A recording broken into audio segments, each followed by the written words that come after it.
Ka-Solid North, 14 days na lang, Pasko na. Kaya naman, kaliwat kanan na rin sa iba't ibang mga lugar ang mga makukulay na dekorasyon, naglalakihang mga Christmas displays na patunay na ramdam na ang diwa ng Kapaskuhan. Sa San Manuel, Pangasinan, nagmistulang all-out food park ang buong plaza dahil sa mga Christmas villages ngayong taon. Tampok sa 15th Mayor Alain Jericho Esperes Giant Lantern and Christmas Village Festival ang iba't ibang sikat na cafes at fast food restaurant sa bansa. Tiyak na mabubusog ang iyong mga mata dahil sa mga food-inspired Christmas villages. Nandyan ang Jollibee, McDonald's,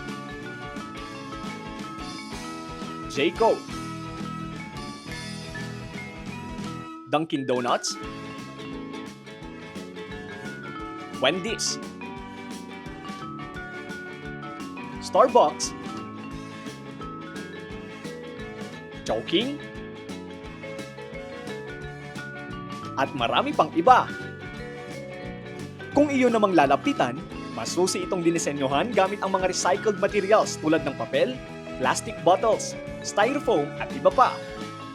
So, ever since our village, Giant Lanterns and Christmas Villages Festival started, pinomote po namin na ang paggawa po ng mga ito ay galing po sa recycled materials. So, a lot of our Christmas villages po ay talagang start pa lang po ng mga taon ay nag-iipon na sila ng mga pwedeng gamitin. Kaya nasa-showcase dito yung creativity, yung imagination po ng ating mga participants. Nakapalibot naman sa plaza ang 60 makukulay na parol na gawa mismo ng mga empleyado ng different offices ng LGU, barangays at mga learners mula sa mga paaralan sa San Manuel.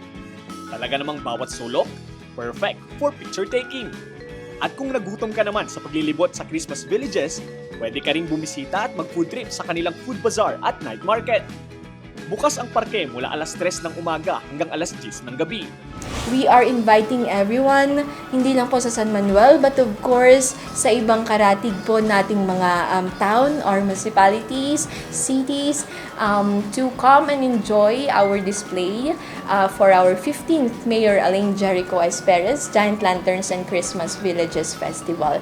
Come and enjoy too and visit our Christmas Bazaar and Night Market, open from 3 p.m. to 10 p.m. Maraming salamat po and Merry Christmas! Lester Narag, Balitang, Solid North.